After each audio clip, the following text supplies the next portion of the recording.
실제로 우리가 이제 항암병원에 가서 하면 항암 치료를 3번만 받아도 되겠다. 6번 받아야 된다. 혹은 12번을 받자.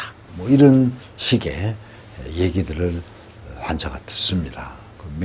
항암 치료 기간이 길면은 참 심리적 부담도 크고 실제로 받다가 보면 힘도 들고 정말 쉬고 싶은 그런 유혹을 많이 받습니다. 그런데 그 3회, 6회, 12회 이런 것들이 그냥 의사가 혹은 어떤 소그룹이 그냥 기분으로 정하는 건 아닙니다. 실제로 그 횟수가 결정되는 거는 지금까지 우리가 항암 치료를 해온 역사가 거의 한 50년 가깝습니다. 그래서 그 50년 동안 전 세계적으로 시행되었던 항암제의 결과에 대한 통계들이 매년 업데이트되고 있습니다. 그래서 거기서 봐서 이런 경우에 이 정도의 항암을 하면 것이 그래도 가장 효과적이다 하는 그런 통계에 의거해서 정해진 겁니다.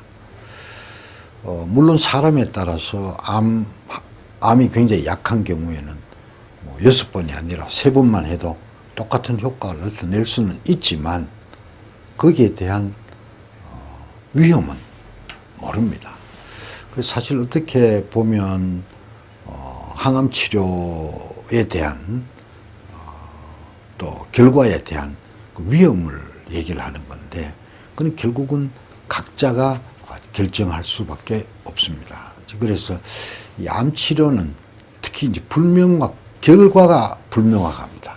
결과가 명확하면 참 서로가 답하기가 참 좋은데 결과가 불분명하기 때문에 그 불분명한 답에 대한 결정을, 그 위험을 감수하는 것. 그걸 우리가 보통 리스크 테이킹이라고 그러죠. 위험을 누가 안느냐.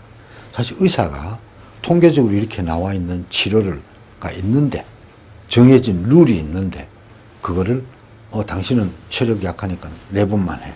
당신은 5번.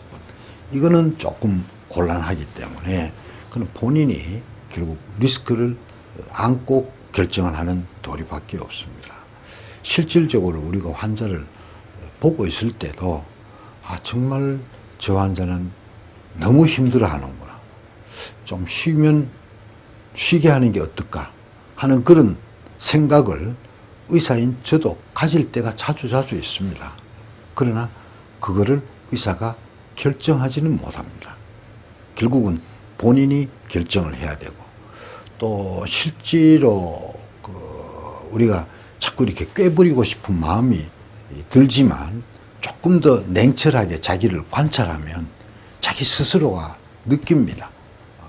사실 우리가 약에 대한 반응이나 치료에 대한 반응이나 이런 거를 우리가 본능적으로 느끼는 부분이 있습니다.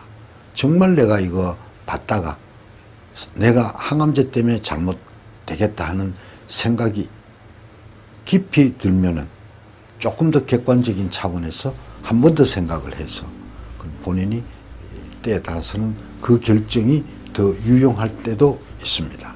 결국은 리스크 테이킹을 누가 하느냐 하는 것이